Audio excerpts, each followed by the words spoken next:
it's Crafty Tina's. In today's video, I'm going to show you how to do split wire notebooks using your We Are Memory Keepers cinch. I had a request asking if the cinch could do the wires split like they have seen planners and other notebooks online. The answer to the question is yes, you can do split. And that simply means that your wires are on the top and on the bottom with this big space in between. We are basically cutting two small pieces of wire, adding one at the bottom and one at the top. In this case, this notebook is a new size and a new format for me. This is actually a half piece of standard paper, but instead of being cut like you normally would see a half-page journal being this way, and this is half a page. In this case, I'm actually cutting it to be landscape. I am cutting my page this way so that I have a 4 1/4 by 11-inch notebook. Now, instead of cutting, I actually fold my pages. You only need the same supplies you need if you were going to make any other cinch notebook. You need your wires, your covers, the pages for inside, and you need to know how to punch them. Actually doing the split wire is easier to determine where to punch no matter what size your notebook is, because you will get the exact same amount of space on both sides without even having to think about it or having to make funny measurements. Because we're going to punch and flip and punch again, your spaces between here are going to be exactly the same. You just have to determine how many wires you want. I went with 6 wires on the right and 6 wires on the left, or if you were making your notebook this way, 6 wires on top and 6 wires on the bottom. Now this is a new size for me. I've never made this size before, and I actually like how it came out. I made at a glance weekly calendar planner, notebook. This is a week at a glance where you see the entire week on one page.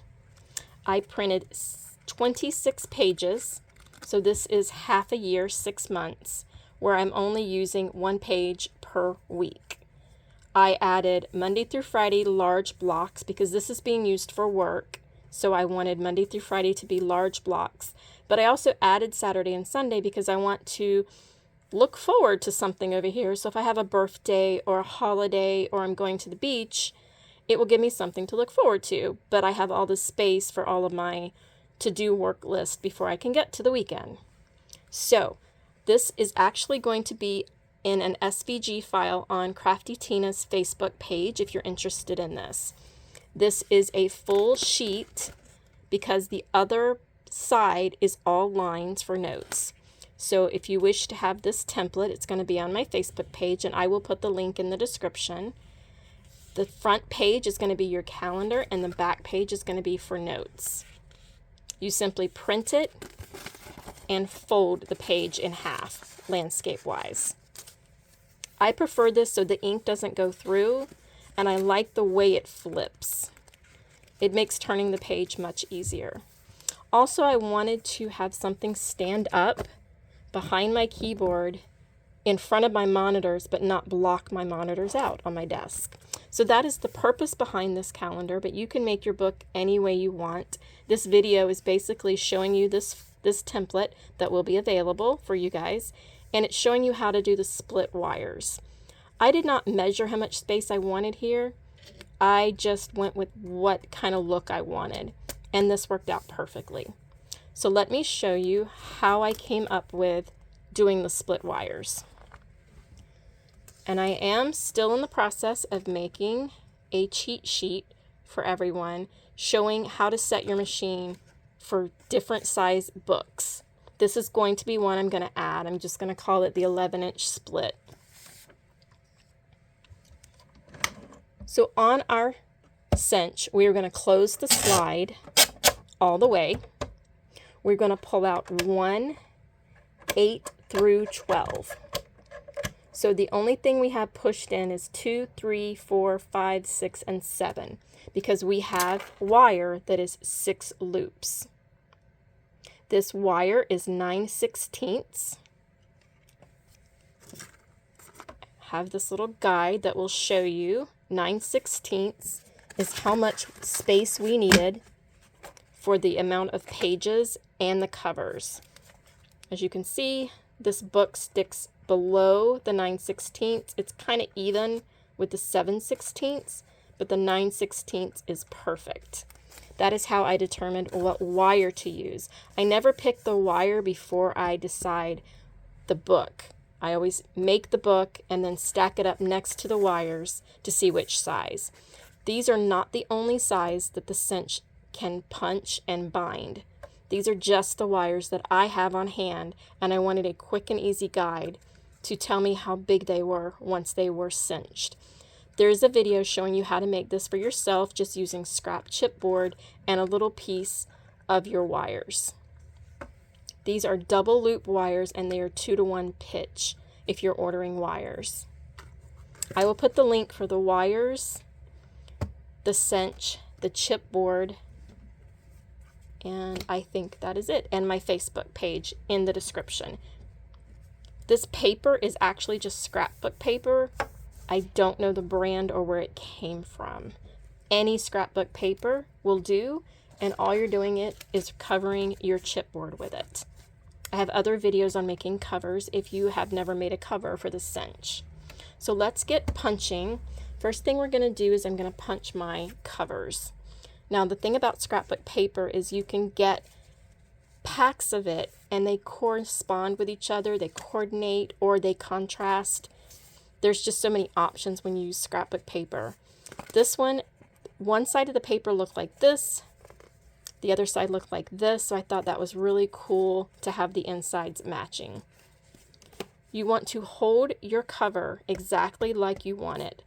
This is the front and this is the back. I want my wires to be up here. You don't have to put it any certain way. This pattern paper is not one-sided, one direction, so I could put it any way I want. I just want my wires up here with this little loop because I think it would look better. Actually, let's go this way. Because the wires are orange, let's not put the solid orange at the top. Let's put more brown at the top to show the wires. And that's the great thing about paper when it's not one directional.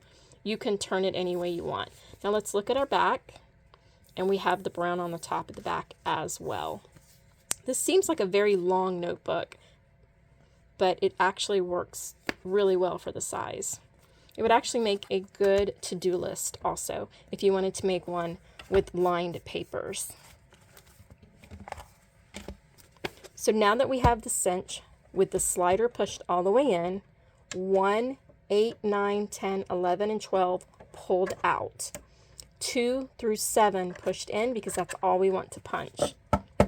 We're going to hold them exactly flush. My cutter is not cutting flush. I don't know what's up with that. You want to push both in as far as it'll go and to the left as far as it'll go, but don't move the slider. Keep the slider in. You're going to butt up against it and up to the top. Once you've done that, you're going to punch. Now to get the other side exactly like this side, all we have to do is flip. You're going to make sure your holes are aligned, your papers, your covers are still together, putting it all the way to the top and all the way to the left, making sure your holes are aligned. If it's off slightly because your chipboard was cut slightly off, make sure your holes are lined up, more importantly than the edges. But you do want to make sure they are pushed all the way up. And then you punch the other side. So much easier than having to figure out the math to get this and this equal. So there's my cover punched for my 6 wire. Let's punch the papers the exact same way. This is a full sheet and it is folded long ways or landscape. And we're simply going to punch. There's 26 pages here. The Cinch can do this easily in 3 batches. It's a really good thick punching machine. I want to push them all the way up and all the way to the left. Then I want to flip them and do the same thing all the way up and all the way to the left. And do the same thing with the other 2 stacks. All the way up,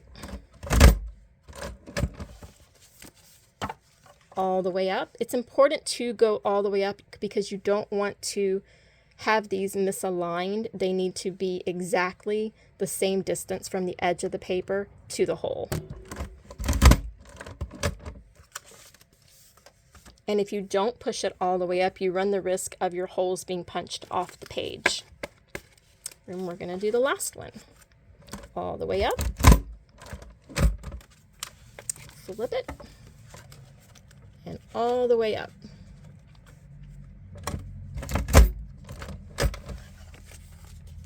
And now we have all our pages punched.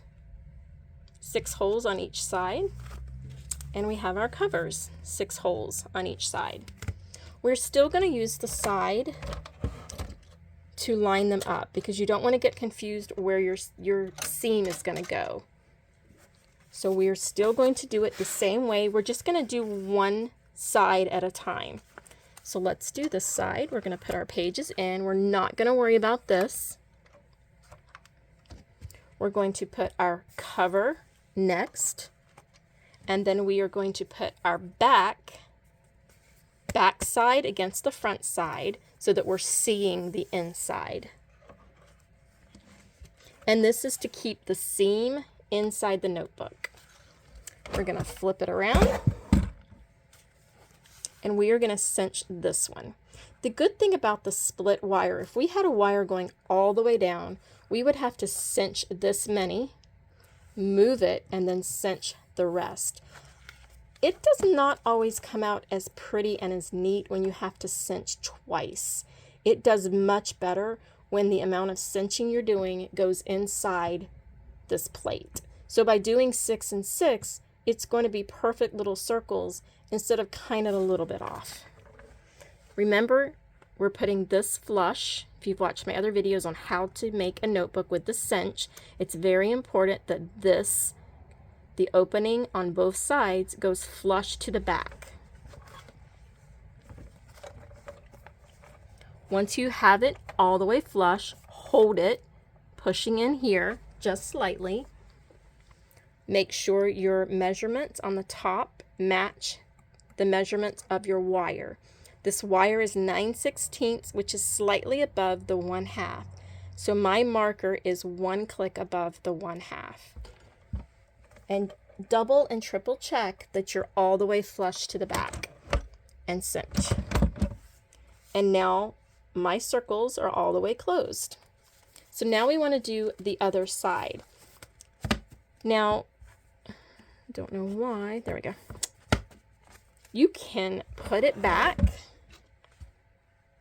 so that you're making sure you are putting everything in the right order and the wires are facing the right way. I recommend hanging it, even though you could have just put that on with your hand. I recommend hanging it so that you get it exactly like the other one. Then we're going to turn it around, go flush again, and see I'm not cinching these anymore. They're not inside the plate. So it goes much better because you're not trying to cinch something that has already been done. And there we have it.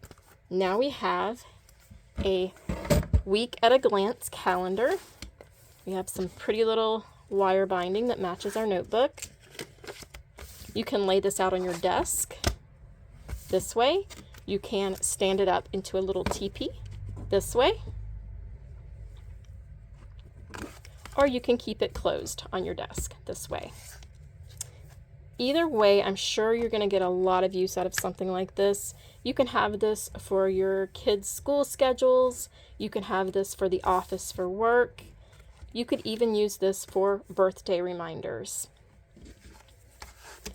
But that is how easy it is to make a split wire notebook. It's actually a little easier than making a non-split when it comes to a very large book. I will put the link for these wires in the description as well. They came in a really good pack of different colors. That's why it was so much nicer to have these colors match my paper.